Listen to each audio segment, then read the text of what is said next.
আলাইকুম রহমতুল্লাহ বরকাতুহু। শুভ বিকাল। মিসকাতুল মাসাবি আলিম দ্বিতীয় বর্ষের হাদিস নম্বর 133।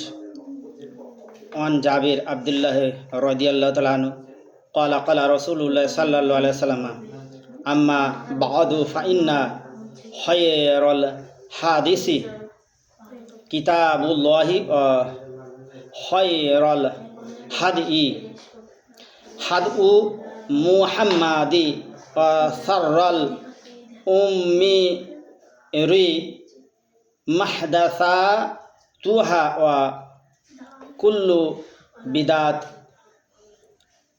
দলালাহ। রাহুল মুসলিম।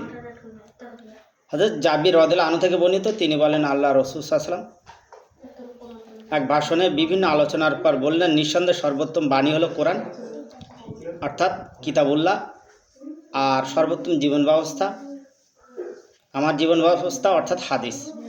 এর ভিতরে যদি কেউ কোনো কিছু সৃষ্টি করলো, নব উদ্ভাবন করলো, সেটাই হবে বেদাত। আর প্রত্যেক নব আবিষ্কৃত বেদাতই ভ্রষ্টতা, আর প্রত্যেক ভ্রষ্টতাই গুমরাহি। হাদিস মুসলিম।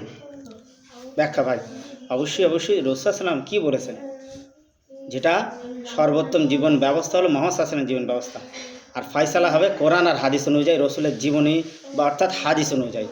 এর ভিতরে নব আবিষ্কার যেটাই হবে, সে আবেগ দিয়ে হোক আর যাই দিয়ে হোক, অবশ্যই সেটা হবে বেদাত।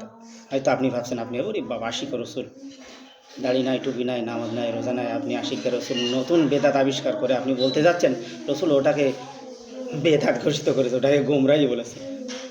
অবশ্যই বেদাত ছাড়ুন, কোরআন আর হাদিস পড়ুন।